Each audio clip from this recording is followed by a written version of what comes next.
B that as it may इस्तेमाल कब होता है इसका? क्या होता है इसका मतलब? आइए वो सब कुछ सीखेंगे इस छोटे से वीडियो में। देखिए, सबसे पहली चीज तो अगर आपको कुछ यूं कहना हो, फिर भी किसी भी एक चीज के होने के बावजूद भी, चाहे जो भी हो, वो बात अपनी जगह सही है, लेकिन तो इन सारे ही केसेस में आप कहते हैं be that as it may. Be that as it may. Example के तौर पे पहला स्टेटमेंट आता है, वह भले ही देर से आया हो लेकिन उसने अपना काम समय पर पूरा किया। He may have arrived late. वो भले ही देर से आया होगा, he may have arrived late, लेकिन be that as it may, उसने अपना काम समय पर पूरा किया। He completed his work on time. अब आपको लगेगा इतना लंबा फ्रेज इस्तेमाल करने की क्या जरूरत है, यहां पर हम सीधा सीधा बट कह देते।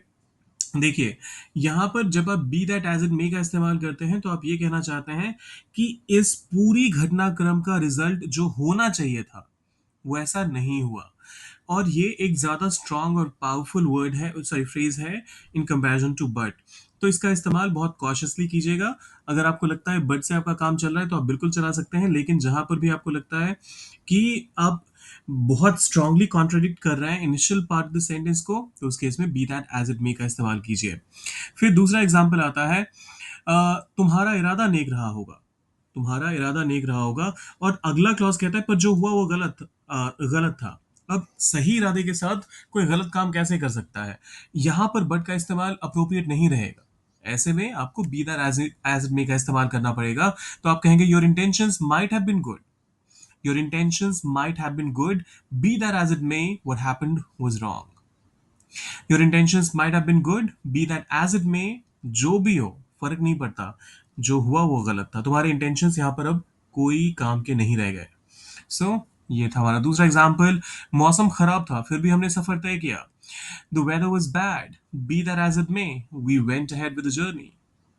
The weather was bad, be that as it may, we went ahead with the journey.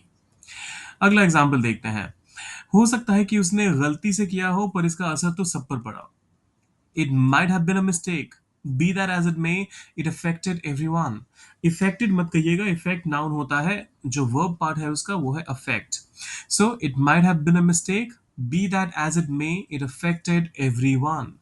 अगला एग्जाम्पल देखते हैं। वह अनुभवी है पर इस बार उसने गलत निर्णय लिया। He is experienced. Be that as it may, he made the wrong decision this time. He is experienced. Be that as it may, he made the wrong decision this time. अगला एग्जाम्पल कहता है, तुम्हें लगता है कि यह जरूरी नहीं था, चाहे जो भी हो हमें इससे गुजरना ही पड़ा। You may think it wasn't necessary, be that as it may, we had to go through it. किसी चीज से गुजरना, किसी एक बुरे फेज से, किसी एक बुरे दौर से गुजरना, दौर से गुजरना, इन सारे ही केसेस में आप गो थ्रू का इस्तेमाल करते हैं। So you may think it wasn't necessary, be that as it may, we had to go through it. और फिर आता है, तुम्हारे तर्क सही हैं पर नियम तो नियम है। अब इसका ट्रांसलेशन क्या होगा be that as it may का इस्तेमाल करते हुए? सोचिए जरा, डालिए उसे कमेंट बॉक्स में, और जाने से पहले क्या करना है, सब्सक्राइब, लाइक और शेयर करके जाइएगा। मिलते हैं जल्दी।